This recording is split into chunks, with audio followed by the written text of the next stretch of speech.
Hey, good morning, friends. Pastor Jason checking in on this crisp Tuesday morning. Hope you're able to get out and enjoy some of this sunshine today. Hope you're safe. Hope you are well. Last week we spent a lot of time in our videos and the messages on Sunday digging into some prayer practices. This week we're going to center a lot on fasting, which is what we talked about on Sunday. Rather than diving into that too deeply this morning, though, I just want to share a bit of my devotional reading from today. Sometimes the scripture and the devotional just sync up too well with what it is that we're doing, with what it is that we're going through. Sometimes it's just too good not to share. So if you'll indulge me for a bit this morning, I'm going to read a bit from Acts, and then just a little bit of a comment on that passage from Acts. So this comes from Acts chapter 17, starting at verse 22. Hear these words from Luke from the book of Acts. Then Paul stood in front of the Areopagus and said, "Athenians, I see how extremely religious you are in every way. For as I went through the city and looked carefully at the objects of your worship, I found among them an altar with the inscription, 'To an unknown God.' What therefore you worship as unknown, this I proclaim to you. The God who made the world and everything in it, he who is Lord of heaven and earth, does not live in shrines made by human hands, nor is he served by human hands, as though he needed anything, since he himself gives to all mortals life and breath and all things. From one ancestor he made all nations to inhabit the whole earth, and he allotted the times of their existence and the boundaries of the places where they would live, so that they would search for God and perhaps grope for him and find him, though indeed, he is not far from each one of us. For in him we live and move and have our being, and even as some of your own poets have said, for we too are his offspring. Since we are God's offspring, we ought not to think that the deity is like gold or silver or stone, an image formed by the art and imagination of mortals." So keep that in mind, and then hear this. This is from the devotional from today's discipline that goes along with that. So, speaking of Paul, he quotes one of the Athenians' own poets, accepting the truth of the poet's point: we are all God's offspring. The problem, it seems, for Paul is that though we are God's children, we don't know it. We haven't awakened to the deepest truth of our identity as beloved children of God. Too often we cannot see this truth, and therefore we can't live out of it. We live believing we must become something we are not.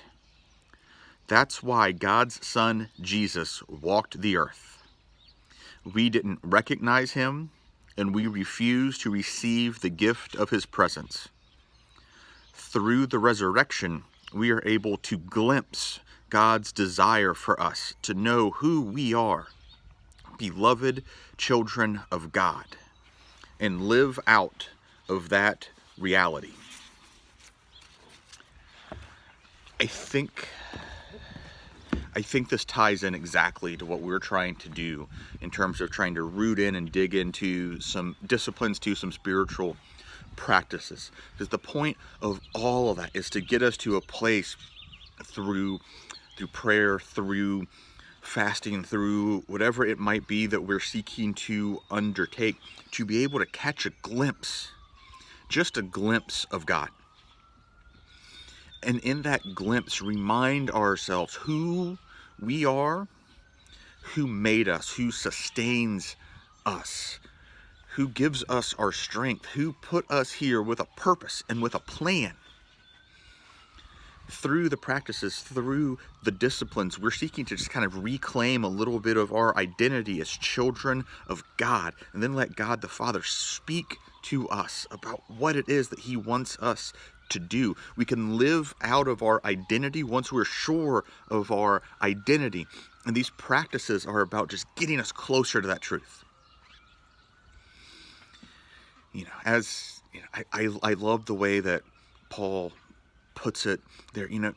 God's He's never far away, no matter how distant, no matter how much we feel His presence or not. He's just right there, and it just needs a reach.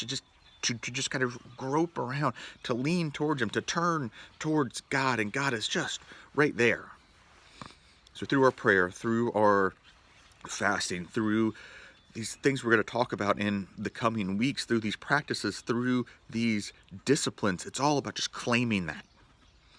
Trying to claim our identity, trying to discover who it is that God made us to be, to become in tune with that, to get in sync, to get in rhythm, so that then we can live out of that. We transform ourselves with these inward disciplines through prayer and fasting. We ourselves get renewed, refreshed, transformed, so that then we can go set about transforming the world. Thanks for your time today. Drop us a comment if you're watching this today. Let us know maybe how your prayer practices are going from last week. If there's one that you've been sticking with, if there's one that you really like, if you have questions about those at all, we would be happy to answer those and engage in some conversation. If you're thinking about some fasting stuff too, and if any of those ideas from Sunday are stirring around in your brain and you want to talk about those some too, again, shoot us a comment, shoot us a direct message. Pastor Angie and I, or Jeff or Kelly, we are all available to talk about any and all of that stuff. Friends, I just want to encourage you again. I hope and I pray that we're digging into this stuff some, because there's power in knowing who we are, in getting rooted, in getting grounded, in kind of reclaiming our identity as children of God. Because once we have that set, once we're sure of that, then we can start to live out of that and serve out of that. And that makes this world, my friends, a much, much better place. Hope you guys all have a great day, that you are safe and that you are well. Know, friends, know down in your bones how much that you are loved.